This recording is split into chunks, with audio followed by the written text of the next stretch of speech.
Here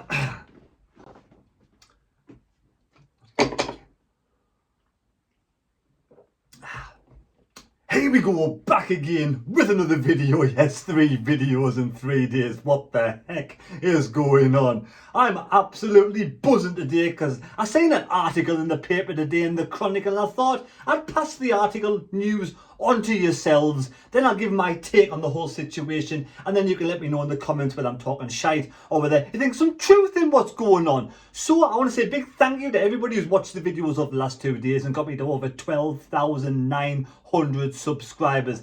Absolute legends, all of you. And if you are new to the channel, please subscribe and give us a video a like right at the very end, not now, at the end, because that might be a shite video and you may not want to like it at all. So, news coming out today in the Chronicle: Sunderland's chief ownership claim with Kyril Louis-Drefus keen to buy out Donald and meevthen. That is absolutely fantastic news. Now, Sunderland chairman Kyril Louis-Drefus wants to increase his stake, and Stewart Donalds and meevthen are saying, yes, Sam Pants and Donald Duck are both saying they want to sell their shares in Sunderland. We've heard it. They want to do it. They want to sell. Donald always said if he wasn't welcome at the stadium like at Sunderland, he would get up and go. He kind of got up and go a little bit because the share breakdown, I looked up in the papers and the share breakdown was this: when we bought, not me, them bought the club from Ellis Short. Donald had 74%, Satori had 20%, and old Sam Pants himself had 6% shares. But we all thought Kyril Louis-Drefus was buying 59% of the shares. I looked in old paper articles and that's what they were saying. He was going to be buying and purchasing. That's what we were led to believe by newspaper talk. But what happened was Donald sold 40% of his shares, allegedly. So now he only has 34% shares. Satori didn't budge at all, which is very interesting. Satori still has 20% from 20%, if these figures are led to be true. Sam Pants only sold 1% of his shares. What the fucking hell was the point of that? I'd love to know how much you got for that.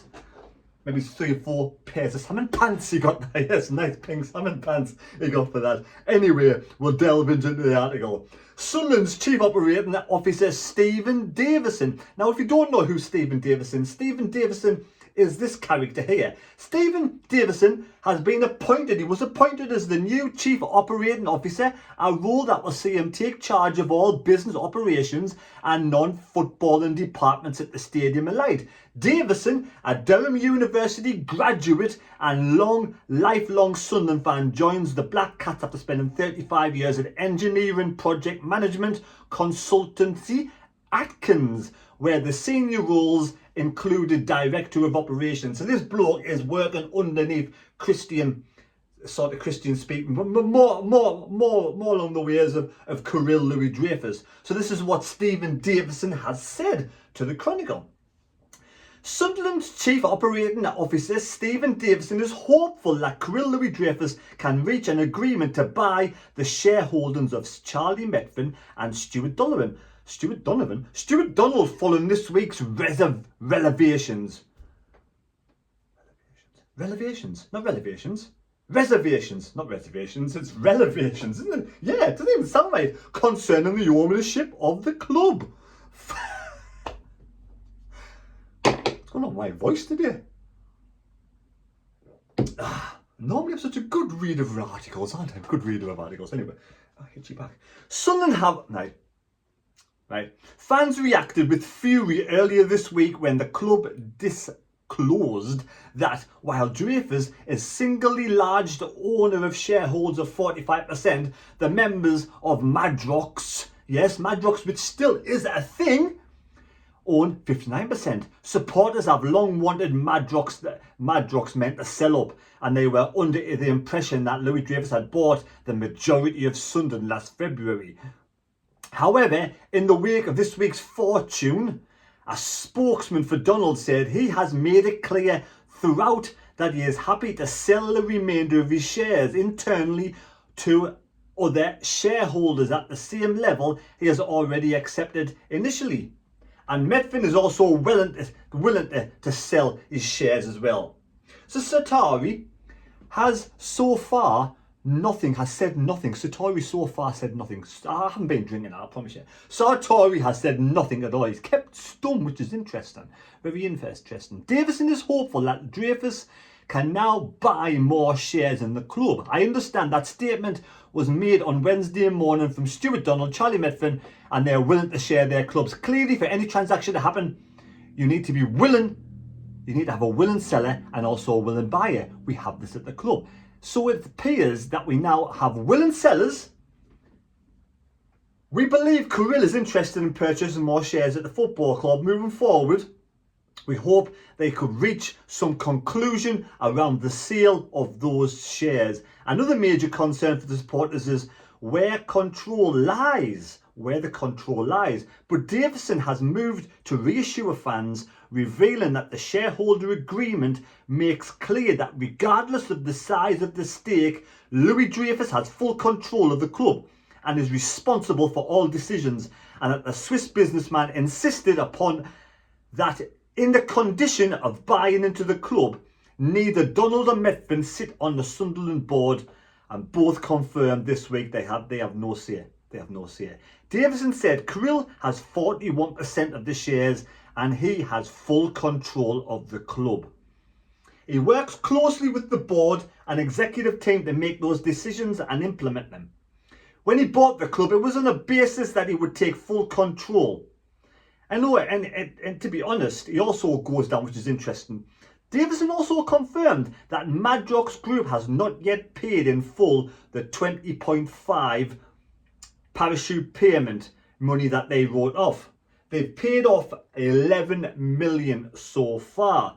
So at this moment in time, they still owe Sunderland, or whoever it is, 9 million. That's what Madrox owns Sunderland. Now if, you know, before we had other people coming in wanting to buy Sunderland, and the likes of Donald and Satori and Salmon Pants wanted to keep their fingers in the pie, like we said yesterday. So Kyril's come in. He's obviously wanted to buy a club. He was born in 1997, the year after his dad got involved with Marseille.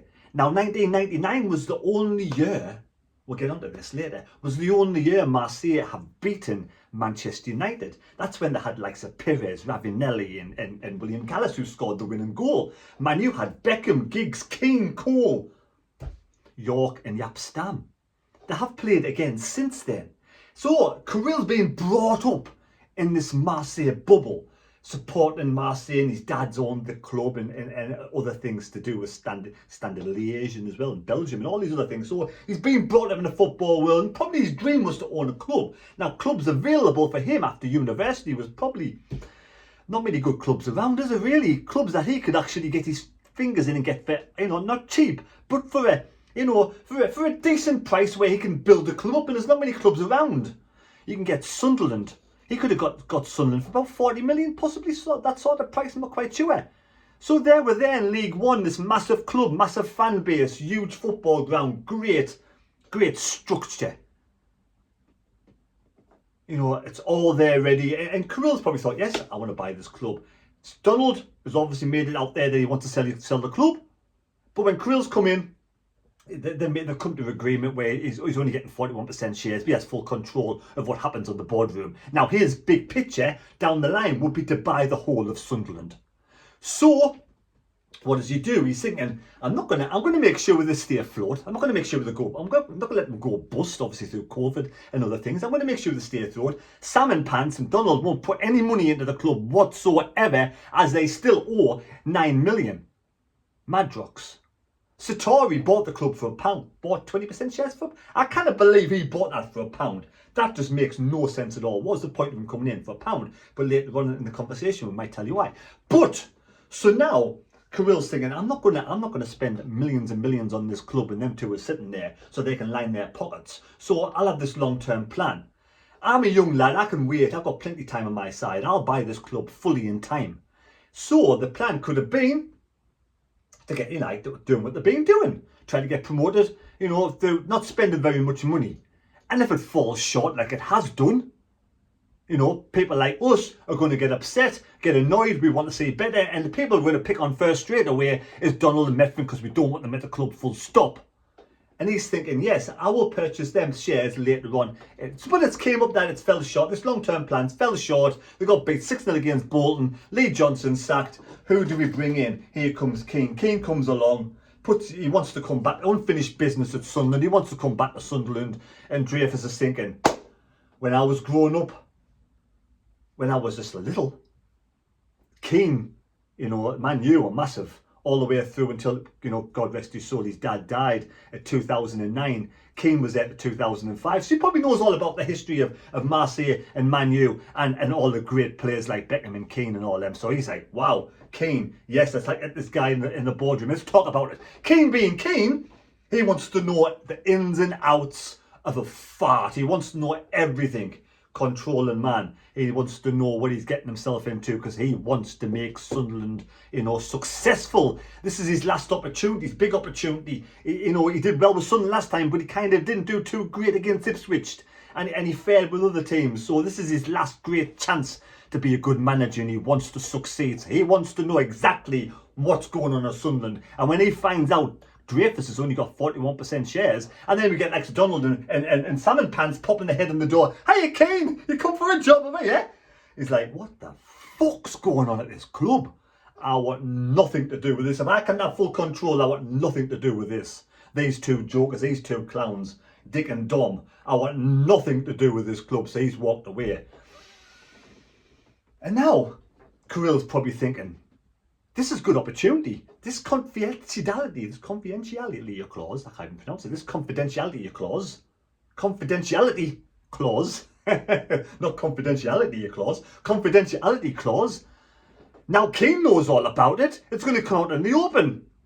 So, the day before this annual, it's been a year since Dreyfus has bought the shares, he let slip that he owns 41%, only 41%, and Madrox won 59%, and the shit hits the fan.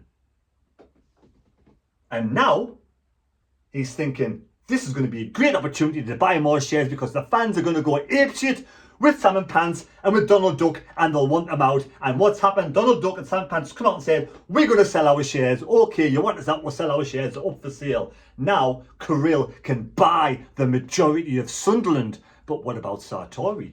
Now, is there another twist to this? Is Sartori's family and Kyril Louis-Dreyfus' family are really close friends. Sartori brought in Kyril. Do you want to come and buy some shares at Sunderland? Great idea. Massive fan base, massive club, down in the lower depths of League One. It is there for the taking to really improve a long-term project. You're a young lad. You can build this club back up where it belongs. Sartori apparently gets it for £1. I'm going to sit back. I'm not going to do diddly squat. I'm going to keep my money for other things and whatever it does. Now, but if Dreyfus buys out Donald and Salmon Pants and owns 80% of the shares, he's going to own the club with good family friend Sartori here and now. He can put some money in alongside Dreyfus and really build the club and pump in millions into this club, and together they can make this club massive. Now you can say Dreyfus wants to own the 100%, or was it a long-term plan altogether with Sartori to own the club right out, as they are really good friends. So, Dreyfus, what do you think? Is Dreyfus going to come in now and buy the shares off Donald and Salmon Pants? Of course he is. We want them out. It's all about the money now. He has the money. Sartori has the money. His connections as well. Or does Donald, Sartori and Salmon Pants and Madrox got to be, completely off the board altogether? Does Dreyfus want 100%? Sartori could probably come along. The first thing he could do is say, right, buy out Donald, buy out Salmon Pants. I'll give you the 9 million. Madrox owes the club. And we'll start all over again. He's been uncannily quiet, Sartori. Conspiracy theories, maybe. But that's the way I think about things. And there we go. So that's my take on it. KLD is going to be buying out Donald and Charlie Methven. And I cannot wait. I cannot wait. absolutely fantastic. And the one strange thing about last night's video was, I don't even know if any of that made sense. I do apologise if nothing makes sense, because I don't even make sense to myself half the time until I read it back or watch it back. Someone said they saw a ghost. Is my house haunted? Someone said they saw something strange in the corner of my room. I hope it's not bloody haunted, but I tell you what it was the other week, right? I was in bed and I heard this noise, and I wear earplugs. I heard this noise and I went downstairs and there was nothing. So when I came upstairs, I thought, right, what I would do is I'd turn my seat around so it's facing the window, and if I wake up in the morning and it's turned around facing me, then I know somebody's been sitting in that seat during the night.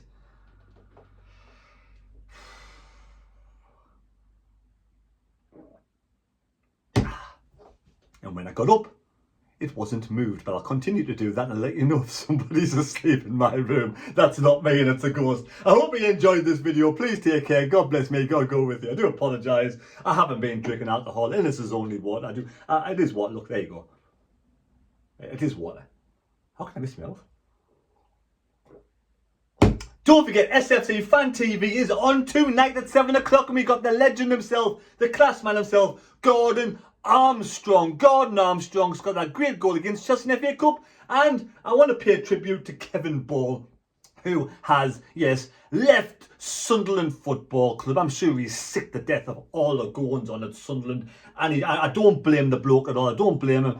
You know, he typifies exactly what Sunderland fans wanted this club. What an absolute captain he was. Fantastic, got us promoted, you know, brilliant man, brilliant footballer, legend at Sunderland, you know, it's just absolutely amazing.